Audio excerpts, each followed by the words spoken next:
Eu nunca imaginei que um dia teria coragem de contar isso, mas depois de tantos anos carregando um peso que me destruiu por dentro, acho que chegou a hora. Muita gente me julga sem saber o que aconteceu, e talvez, depois de ouvir meu relato, alguns entendam o motivo de eu ter feito o que fiz. Outros, claro, vão continuar me chamando de monstro, mas sabe, chega um momento da vida em que a gente já não tem medo do julgamento de ninguém. Só quer que a verdade venha à tona, mesmo que doa. Antes de continuar, comenta aí de qual cidade e país você está me ouvindo agora. Quero saber até onde essa história vai chegar.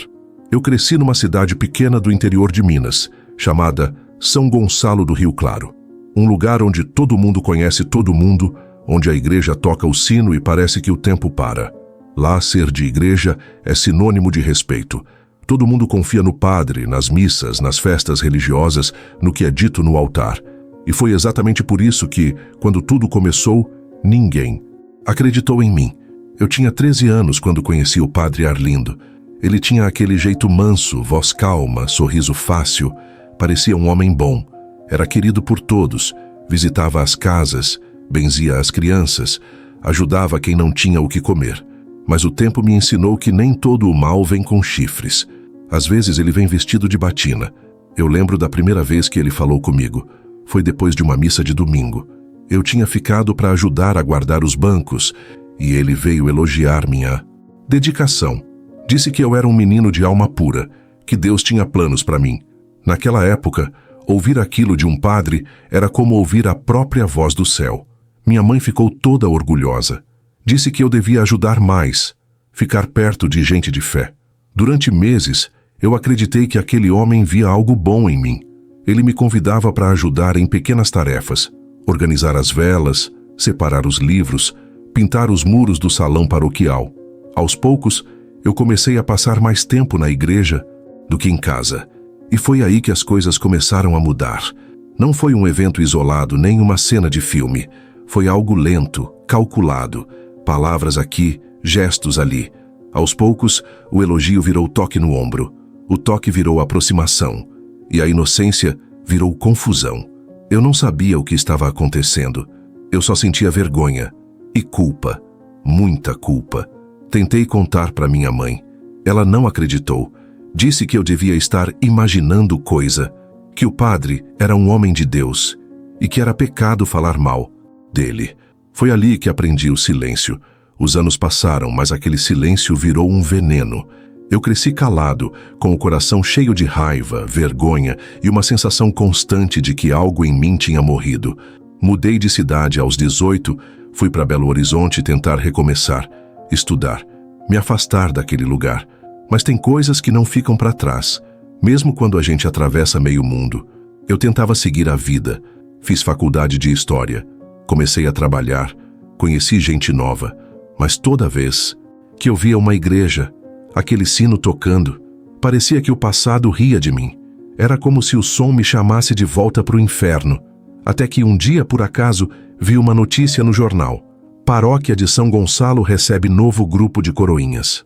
A foto mostrava ele, o mesmo padre, o mesmo sorriso, o mesmo olhar, cercado de crianças. Aquilo me destruiu. Durante dias, eu não consegui comer, dormir, nem pensar em outra coisa. Era como se o tempo tivesse parado de novo, como se o garoto de 13 anos tivesse voltado para dentro de mim, gritando para fazer algo. Mas o que eu podia fazer? Quem acreditaria em mim agora, depois de tantos anos? Foi aí que algo começou a crescer dentro de mim. Não era coragem, era algo mais sombrio. Era sede de justiça, ou talvez vingança. Passei semanas obcecado. Pesquisei sobre ele. Descobri que ainda era o pároco da mesma cidade, que todos o amavam, que tinha até uma página no Facebook cheia de elogios. Homem de fé, exemplo de bondade, nosso anjo da comunidade. Anjo. Essa palavra me dava náusea. Eu comecei a planejar uma viagem de volta para casa. Disse para os meus amigos que ia visitar minha mãe. Mentira. Eu sabia exatamente o que eu ia fazer. Cheguei num sábado à tarde, o sol queimando o asfalto da praça. A cidade era a mesma, as mesmas casas coloridas, as mesmas velhas sentadas na porta. Quando passei em frente à igreja, o sino tocou 3 badaladas lentas. Parecia me chamar. Fui para a missa da noite e sentei no fundo, escondido. Ele não me reconheceu. Já fazia quase 10 anos. O cabelo grisalho, o rosto com mais rugas, mas o mesmo olhar disfarçado de pureza.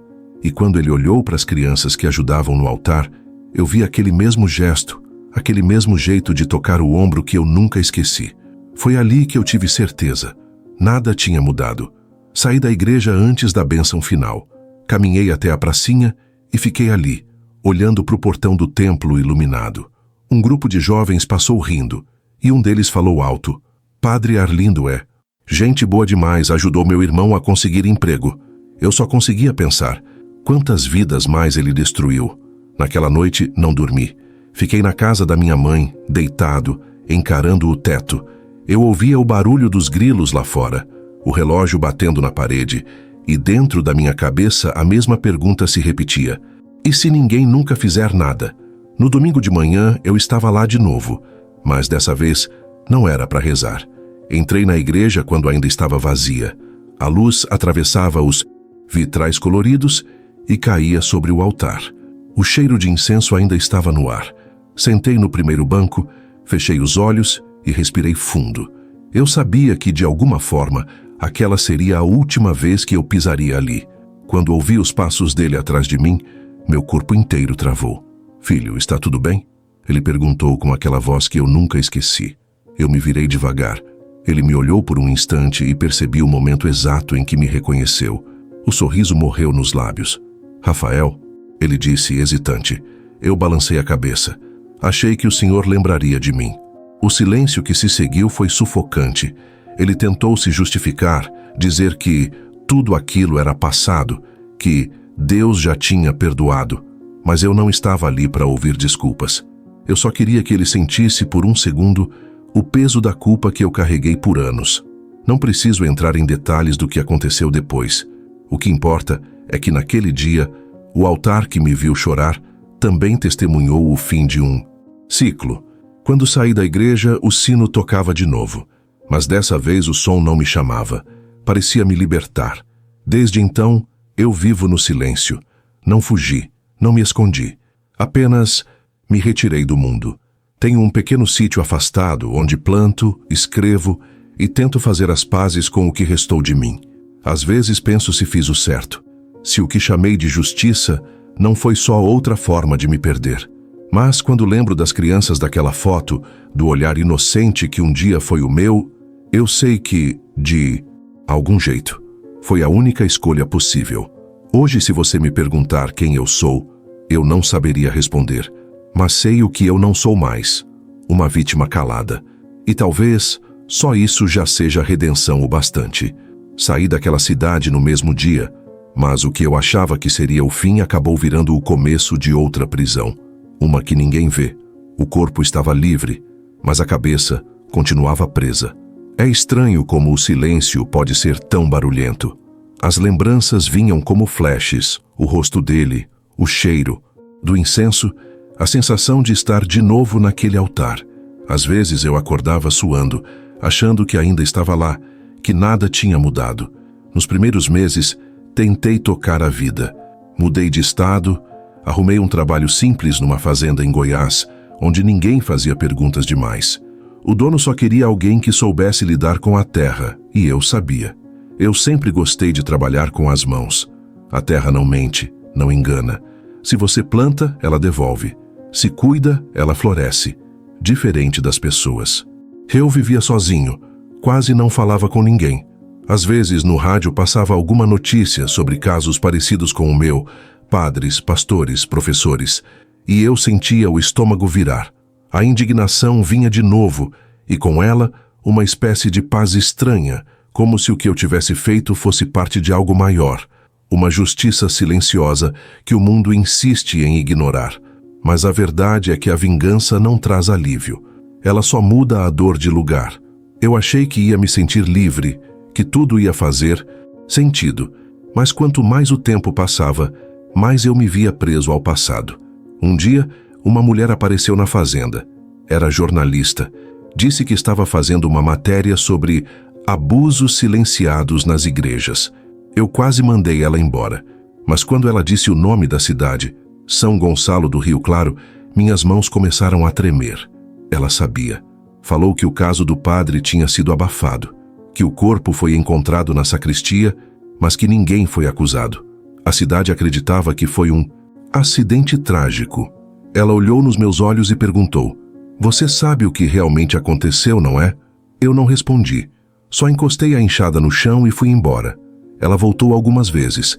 Deixava um bilhete na porteira, sempre com a mesma frase: "A verdade liberta mais do que o medo." Aquilo me perseguia. Às vezes eu pensava em contar tudo, dar uma entrevista, escrever uma carta anônima, qualquer coisa. Mas a voz da minha mãe ainda ecoava dentro de mim. Falar mal de um homem de Deus é pecado. Eu vivi anos nesse vai e vem entre culpa e alívio, até que um dia a jornalista não apareceu mais. Meses depois, descobri pelo noticiário que ela tinha sido demitida. A emissora achou que o assunto era delicado demais.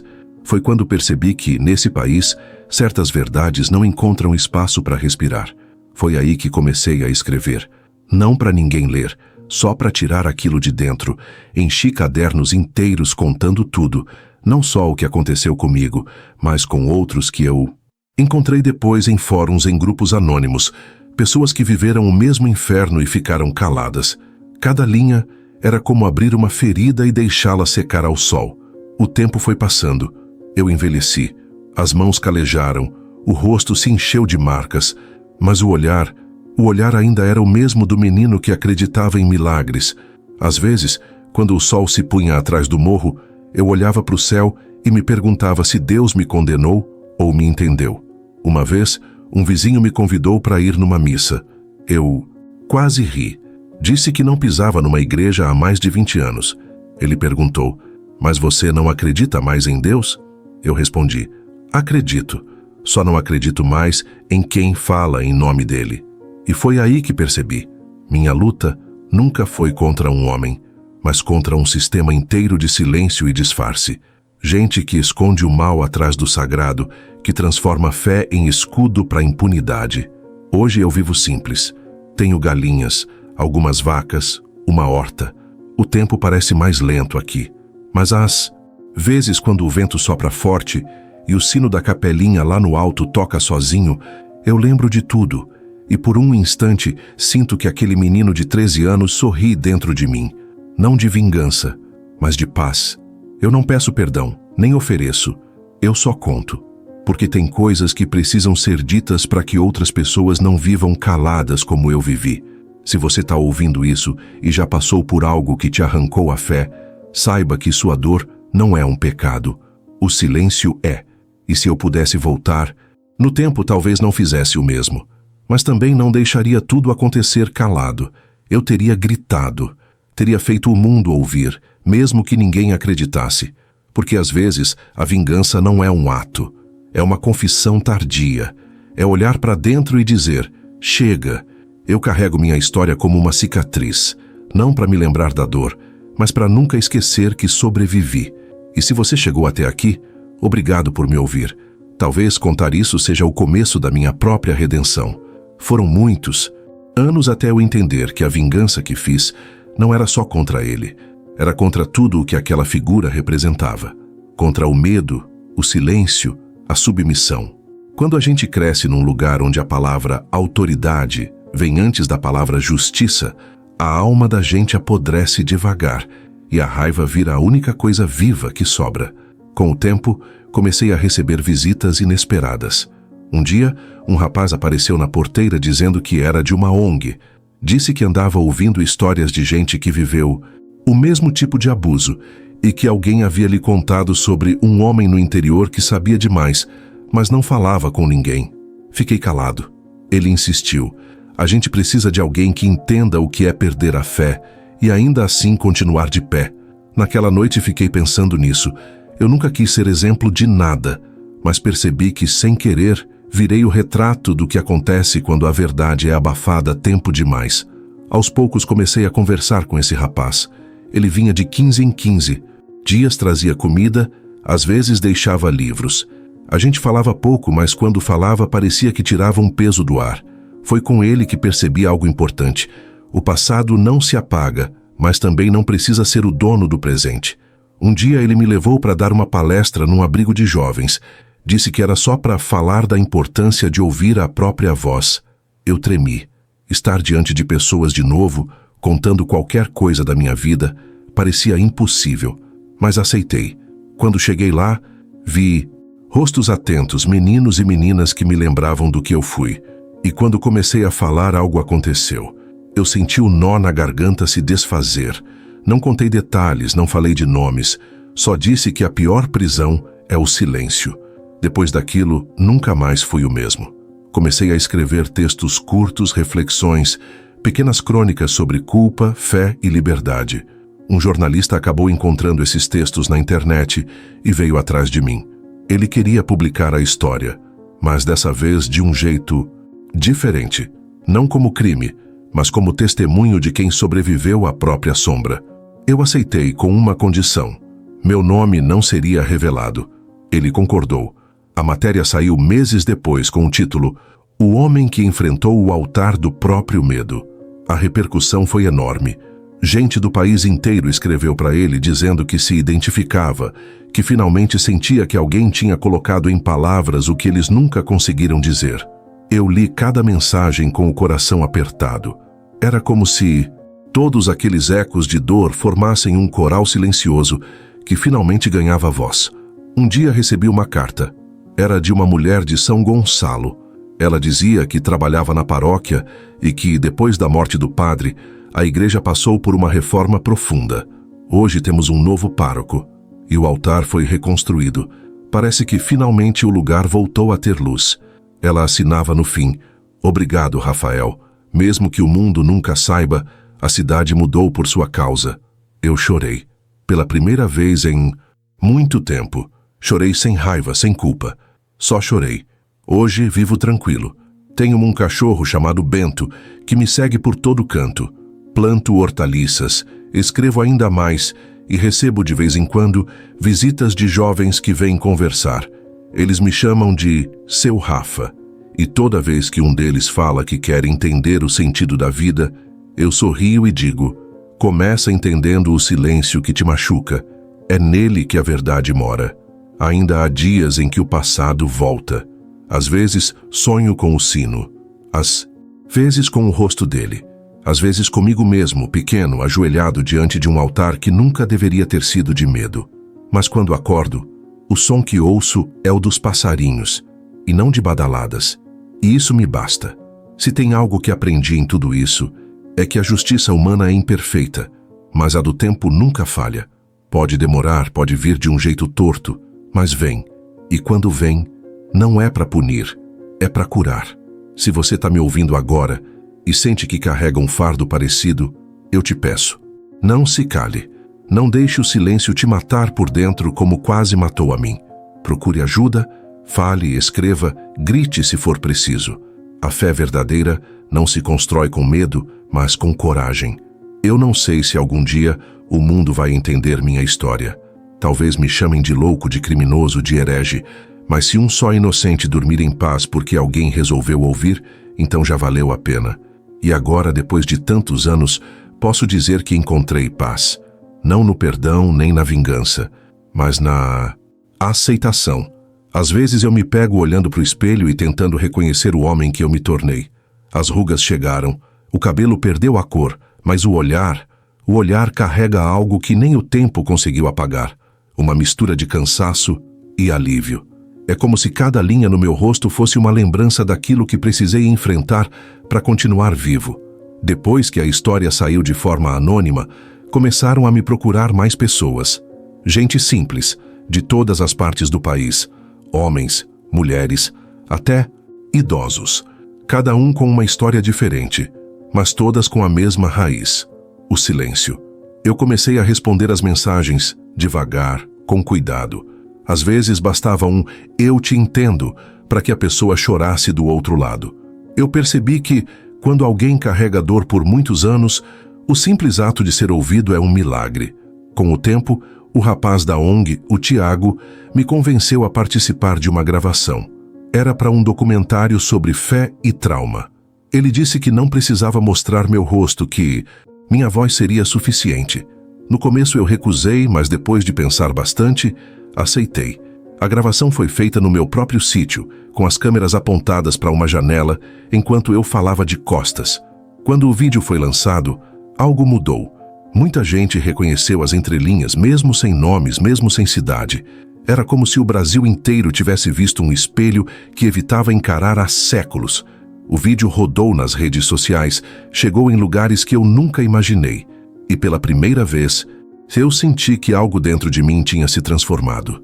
A raiva foi se tornando outra coisa, uma espécie de compaixão. Não por quem me feriu, mas por quem ainda vive cego pela crença de que o sagrado é intocável. Aprendi que questionar não é pecado. Pecado é se calar diante da injustiça e chamar isso de fé. No fim do ano passado, Tiago apareceu com um presente. Era um envelope com uma carta de uma das meninas da ONG. Ela dizia que, depois de ouvir meu relato, teve coragem de contar para o pai o que um professor fazia com ela. O pai acreditou. O homem foi afastado. A menina terminava a carta dizendo: "Você me ensinou que o medo pode mentir, mas a verdade nunca." Eu li aquilo e fiquei em silêncio por muito tempo. O tipo de silêncio diferente daquele que me acompanhou a vida inteira. Esse era leve, limpo, quase bonito. Foi então que percebi. Talvez o que eu tenha feito, por mais errado que pareça, abriu um caminho para que outros não precisassem se perder como eu me perdi. Hoje, quando o sol se põe atrás do morro e o céu fica laranja, eu sento na varanda com uma xícara de café e fico só observando. Aprendi a gostar do som do nada.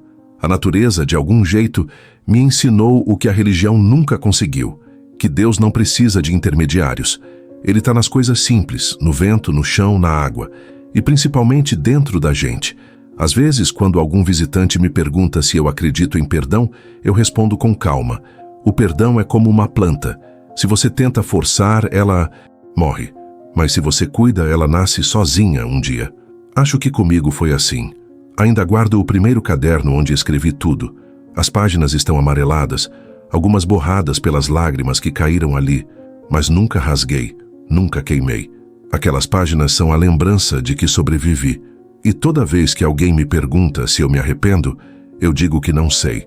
Porque o arrependimento é um luxo que só quem não sofreu demais pode ter. Eu fiz o que um garoto ferido achou que precisava fazer para não morrer por dentro. Se isso foi certo ou errado, deixo para quem ouvir decidir.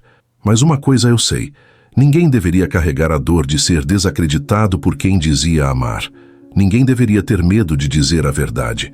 E se essa história servir para que ao menos uma pessoa encontre coragem de falar, então talvez no fim das contas, Deus ainda esteja comigo, não no altar, mas aqui, onde a terra é real e o coração é livre.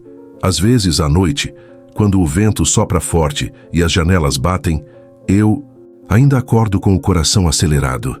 O som me lembra o portão da sacristia se fechando, o estalo da madeira antiga, o eco dos passos no corredor. Tem lembranças que o tempo não apaga, ele só muda a forma como doem. Antes era uma ferida aberta, agora é uma cicatriz que pulsa de vez em quando só para me lembrar que ainda estou vivo.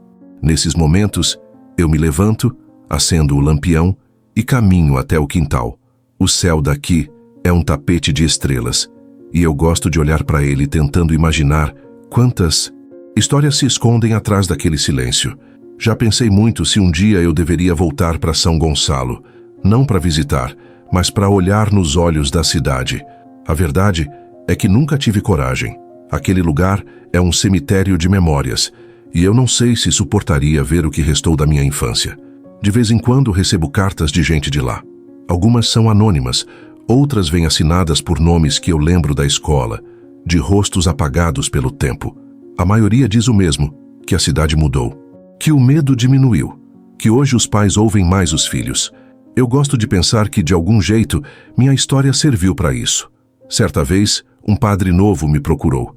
Ele dizia que queria conversar, que tinha ouvido meu relato e que se sentia envergonhado pelo que o outro tinha feito. Ele falava com sinceridade, dava para sentir. Eu ouvi calado. Depois de um tempo, ele disse algo que nunca esqueci. Você fez o que muitos queriam fazer, mas ninguém teve coragem. Só que a coragem, quando nasce da dor, deixa marcas profundas. Eu respondi: as minhas marcas não doem mais. Elas só me lembram quem eu sou. Essa conversa me fez entender que não existe cura total. Existe reconciliação com o passado. Eu não quero apagar o que vivi. Quero só aprender a olhar para isso sem ódio. Com o passar dos anos, as pessoas começaram a me chamar para falar em universidades, grupos de apoio, encontros comunitários. No começo, eu achava estranho ser visto como alguém que inspira. Eu que vivi metade da vida tentando me esconder. Mas quando eu via os olhos de quem me ouvia, cheios de esperança, percebia que talvez esse fosse o sentido de tudo. Um dia, num desses encontros, uma moça levantou a mão e perguntou: Rafael, o que você diria para o menino que você foi? Demorei para responder. Olhei para o chão, respirei fundo e disse: eu diria para ele não acreditar tanto no silêncio dos adultos. E para nunca confundir Deus com quem usa o nome dele para esconder a própria sombra. A sala ficou muda. E, naquele silêncio, eu senti o mesmo arrepio que senti quando entrei pela última vez naquela igreja.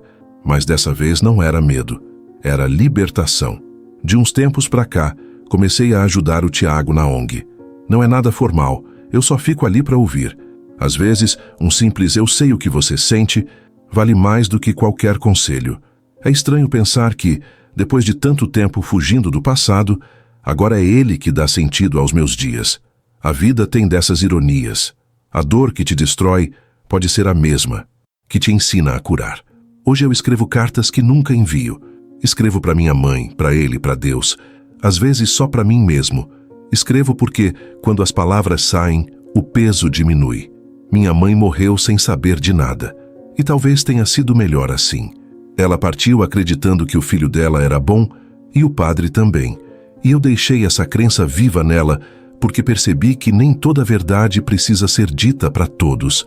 Às vezes, a verdade serve só para libertar quem a carrega. Outro dia, o Tiago me mostrou uma mensagem de uma das meninas da ONG. Seu Rafa, eu aprendi que não existe castigo maior do que viver mentindo para si mesmo. O Senhor me ensinou isso, e eu percebi que o ciclo finalmente tinha se fechado. O garoto ferido que eu fui tinha de algum jeito encontrado paz ajudando outros a não se perderem. Agora eu entendo o que é redenção. Não é pedir perdão, nem se livrar da culpa. É fazer da própria dor um caminho para que outros encontrem luz. Se essa história chegou até você, é porque talvez você também precise se libertar de algo que carrega há muito tempo. Não importa o que aconteceu, nem quanto tempo passou. Falar ainda é o primeiro passo para curar. E se eu, que vivi no escuro por tantos anos, consegui encontrar um pouco de luz, você também pode. Tem noites em que o vento sopra do mesmo jeito que soprava lá em São Gonçalo. Eu fecho os olhos e quase posso ouvir os sinos de novo, como se o tempo me testasse, perguntando se ainda dói. E, para ser sincero, às vezes ainda dói, mas agora é uma dor diferente. É como uma saudade do que nunca existiu, da inocência, da fé pura, daquela confiança que um dia eu tive e que o mundo arrancou de mim. A vida me ensinou a não odiar o tempo. Ele é lento, mas justo. No início, eu achava que o tempo era meu inimigo, que cada dia que passava me deixava mais distante do menino que eu fui. Hoje, vejo que o tempo só estava me preparando para entender que a justiça, quando vem, não vem com algemas nem tribunais. Ela vem quando a gente consegue dormir sem o coração pesado. Outro dia recebi uma visita inesperada. Era o irmão de uma das vítimas do padre. Ele veio até o sítio de moto, com um olhar que misturava raiva e curiosidade. Quando desceu, ficou parado por alguns segundos me observando. Depois disse: eu sei o que aconteceu, sei que foi você. Meu corpo gelou. Eu não sabia o que esperar. Mas antes que eu dissesse qualquer coisa, ele continuou: quero que saiba que eu não te julgo, porque se fosse comigo, talvez eu tivesse feito o mesmo. A gente ficou um tempo em silêncio. O som das cigarras preenchia o ar, e pela primeira vez, eu não senti medo daquele tipo de silêncio. Ele olhou para o chão, enxugou uma lágrima e completou: meu irmão não conseguiu se salvar, mas você salvou outros. Ele me deu um aperto de mão e foi embora. E eu fiquei ali olhando a poeira da estrada sumir com um nó na garganta, não de culpa, mas de um reconhecimento silencioso que só quem vive o mesmo tipo de dor entende. Naquela noite, eu escrevi mais uma página no meu caderno. Escrevi: a vingança me devolveu a voz, mas foi o perdão que me devolveu a paz. E é isso que eu sinto agora: paz. Não aquela paz que vem de esquecer, mas a que vem de aceitar.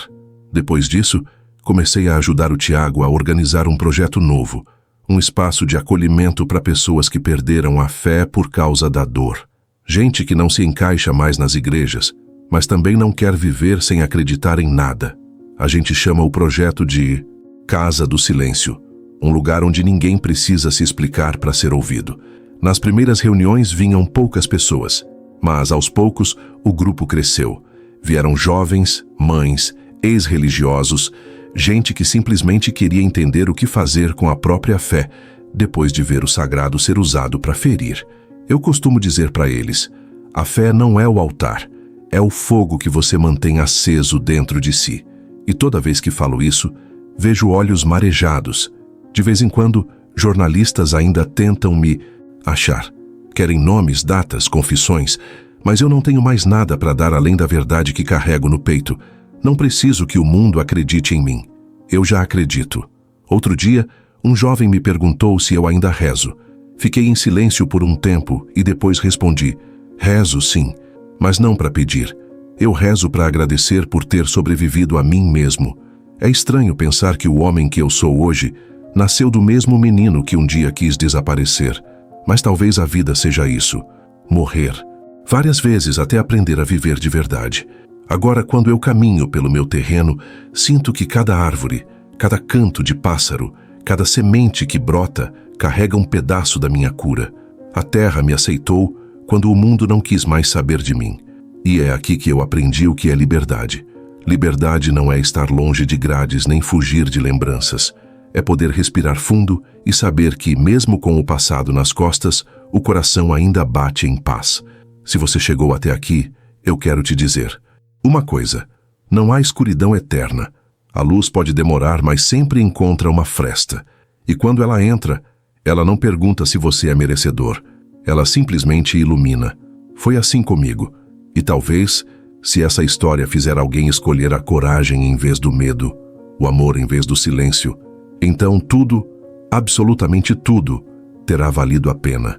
O amanhecer aqui no sítio tem algo que eu nunca encontrei em nenhum outro lugar. O sol nasce devagar, sem pressa, e o orvalho cobre o mato como se o mundo inteiro estivesse sendo lavado de novo. Às vezes eu fico só observando, sentado na varanda com a caneca de café nas mãos, e penso em como a vida dá voltas. De um garoto que acreditava no altar, a um homem que aprendeu a rezar olhando o horizonte. Parece outra vida. A natureza me ensinou mais sobre fé do que qualquer sermão. Quando eu planto uma semente, eu não fico de joelhos pedindo que ela cresça. Eu só confio. E essa é a maior oração que existe: confiar no tempo. Foi assim que comecei a curar o que ninguém via, com o tempo, o silêncio e a verdade. Mas a verdade é uma coisa perigosa. Ela muda tudo. Depois que o documentário se espalhou, muita gente passou a escrever dizendo que encontrou coragem ou que voltou a acreditar. Só que também vieram as ameaças, as mensagens anônimas, os fanáticos dizendo que eu manchei o nome de Deus. No início, essas palavras me atingiam como flechas. Eu quase apaguei tudo, quase voltei para o buraco onde vivi, escondido por tantos anos. Até que o Tiago, com aquela calma que ele sempre teve, me disse: você passou metade da vida tentando calar o que doía. Agora que a verdade falou, é natural que o medo grite. Aquilo ficou na minha cabeça, e eu percebi que ele tinha razão. O medo é o último a ir embora. Ele tenta te fazer recuar justo quando você começa a andar para frente. Então, eu segui. Continuei escrevendo, falando, ouvindo. Criei um pequeno grupo de apoio na Casa do Silêncio. A gente se reúne toda sexta-feira à noite, debaixo de um galpão de madeira iluminado só por lamparinas. Cada um chega, se senta, respira fundo e fala o que quiser. Não tem regras, nem julgamentos. Só escuta. Tem uma senhora que sempre vem, Dona Lourdes. Ela perdeu o filho há anos e nunca mais entrou numa igreja. Outro dia, depois de ouvir meu relato, ela me disse: "Seu Rafa, eu achava que tinha perdido a fé, mas hoje entendi que fé é continuar, mesmo sem entender nada." E eu sorri, porque é exatamente isso. A fé não é o que a gente entende, é o que a gente sente quando o chão some. As pessoas me chamam de professor, mas eu não ensino ninguém. Eu só mostro o que aprendi apanhando da vida. E uma das lições mais duras foi entender que a vingança não é justiça. É o grito de quem ficou tempo demais calado. Um dia, uma moça de uns 20 e poucos anos me procurou depois do encontro. Ela me disse: "Eu cresci ouvindo que Deus castiga quem duvida, mas ouvindo o Senhor, acho que Deus é quem nos ajuda a perguntar." Aquilo me desmontou, porque era isso que eu tentava dizer o tempo todo, só que nunca tinha achado palavras tão simples. Hoje, eu já não tenho raiva de Deus, nem do menino que eu fui. Às vezes, até agradeço por ele ter resistido quando tudo mandava desistir. E sabe o que é curioso? Desde que comecei a falar, nunca mais sonhei com a igreja, nem com o padre. É como se, ao transformar o medo em palavras, eu tivesse libertado o que ainda me prendia lá.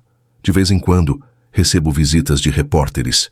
Eles querem saber o que aconteceu de verdade, como foi o dia, o que eu senti. Eu sempre digo a mesma coisa. A história não está no que eu fiz, mas no porquê. Porque a verdade é que o que aconteceu naquele dia não foi sobre morte. Foi sobre fim. Um fim necessário para que outras vidas não começassem da mesma forma que a minha.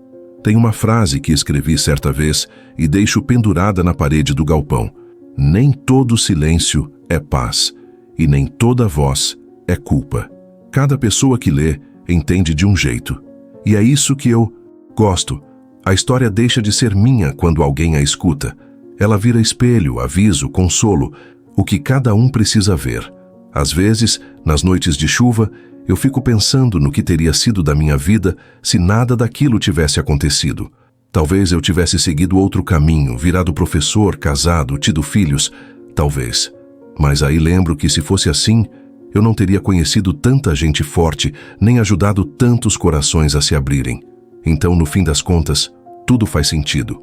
O Tiago sempre diz que o que eu vivi foi um ato de ruptura, que alguns quebram para destruir, outros para libertar. Eu prefiro acreditar que quebrei para libertar. Hoje, o som que me acompanha não é mais o sino da igreja, mas o canto dos galos e o barulho da chuva batendo no telhado. E é nesses sons simples que encontro Deus. Se você ainda me ouve aí do outro lado e carrega algo que não consegue dizer, eu te peço, fala, escreve, confia, porque o silêncio pode esconder feridas, mas a palavra cura.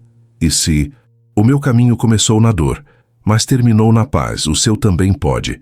Tem algo de bonito em ver o tempo passando e perceber que mesmo sem pressa, ele conserta o que parecia impossível de ser consertado.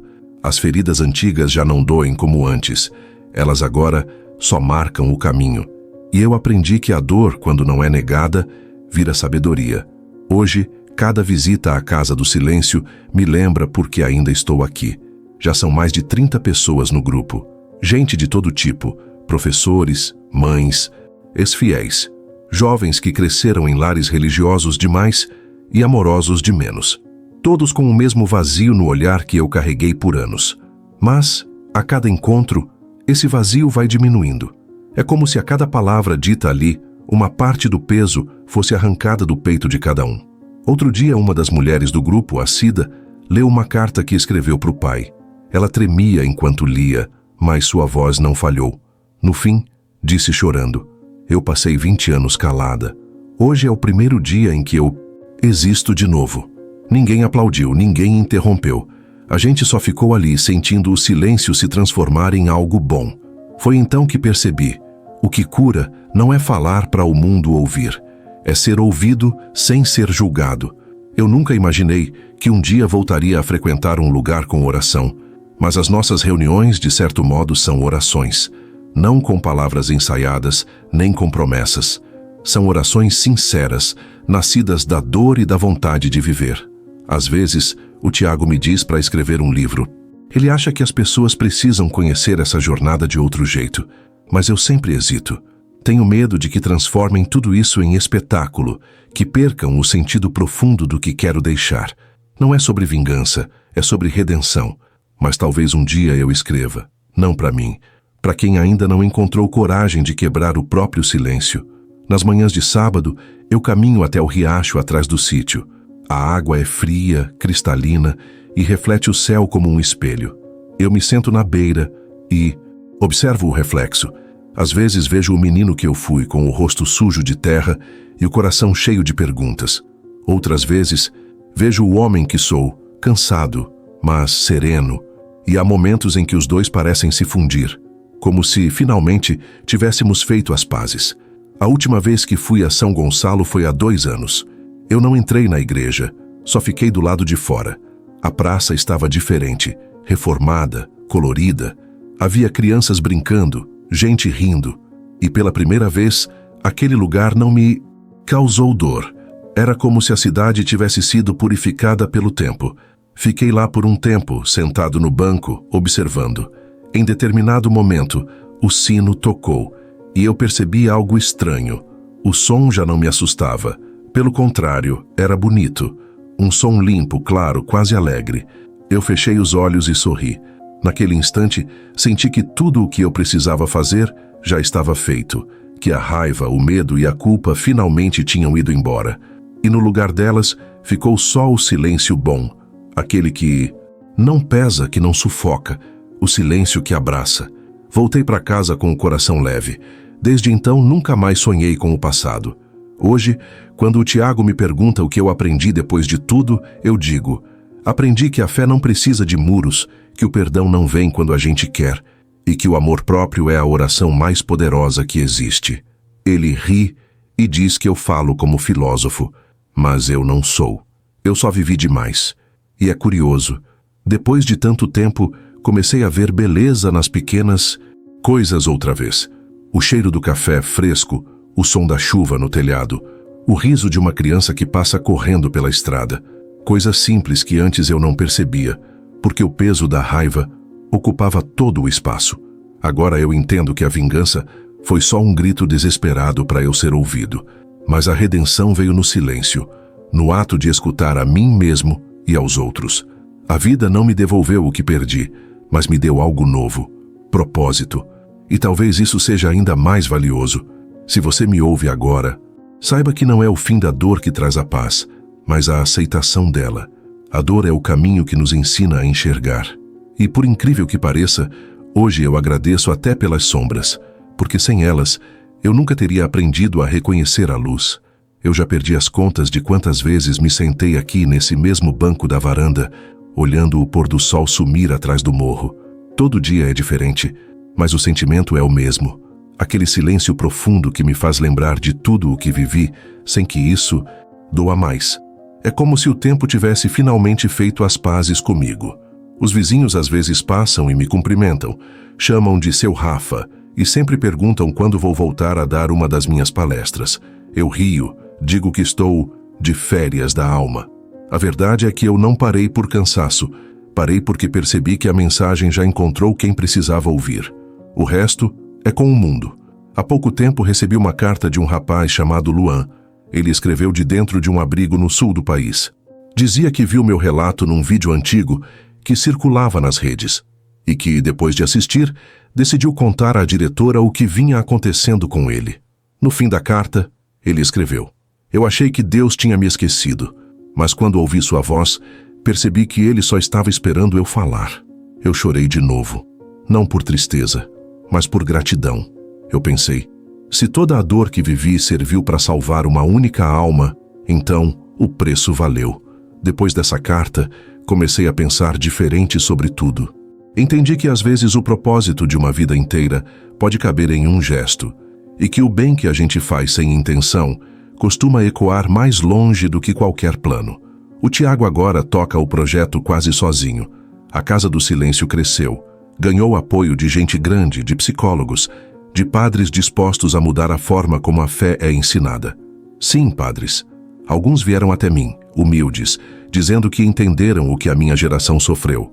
Um deles disse uma frase que nunca mais esqueci: Deus não Tem culpa dos homens que falam em nome dele. Essa frase ficou comigo, porque por muitos anos eu culpei o divino pelo que um homem fez. E demorei para perceber que, quando a gente mistura Deus com medo, a fé morre. Agora minha fé é livre. Não tem forma, nem nome.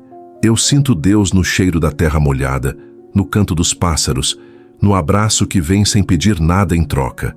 E principalmente, na coragem de quem fala depois de tanto calar. Alguns domingos, eu ainda vou até a capela que o Tiago construiu perto da Casa do Silêncio. Lá não tem santos nem imagens, só uma parede branca, uma vela e um banco. As pessoas entram, se sentam e ficam em silêncio por alguns minutos. Ninguém precisa dizer o que sente. Cada um conversa com o que acredita. É bonito ver aquilo. O ar fica leve, quase sagrado. É como se o silêncio de cada um virasse uma prece coletiva. Um tipo novo de fé, sem medo, sem culpa. Às vezes, me perguntam se eu me arrependo. Eu sempre respiro fundo antes de responder, porque é uma pergunta que carrega o peso do mundo. A resposta é simples, mas profunda. Não me arrependo do que fiz, me arrependo de ter precisado fazer. Se houvesse justiça verdadeira, talvez nada daquilo tivesse sido necessário. Mas eu aprendi que o mundo raramente é justo, é humano. E o humano erra, sangra, ama e tenta de novo. Hoje eu vivo em paz. Tenho um pequeno pomar, um cachorro fiel e o suficiente para viver sem pressa. Às vezes, o Tiago me chama de monge da serra. E talvez seja isso mesmo. Um monge sem mosteiro. Um homem comum que aprendeu a conversar com o próprio passado até transformá-lo em amigo. De noite, quando o céu fica cheio de estrelas, eu olho para cima e falo baixinho: tá tudo bem agora. E eu sinto de alguma forma que o universo responde. Porque a paz que eu busquei a vida inteira não estava no perdão de Deus, nem na punição dos culpados. Estava em mim, e só apareceu quando parei de fugir. Então, se essa história chegar a alguém que ainda carrega ódio, medo ou vergonha, que sirva para mostrar que não existe escuridão que dure para sempre. Tudo passa, até a dor. O que fica é o que a gente aprende com ela. E eu aprendi a viver. Agora, quando o vento sopra forte e o sino da capelinha toca, não sinto mais o peso do passado. Só gratidão. Gratidão por ter sobrevivido. Gratidão por ter encontrado um sentido. E se há algo que eu posso deixar de verdade para quem me ouve, é isso. A verdade dói, mas liberta. A fé não salva, mas transforma. E o silêncio certo cura, fim.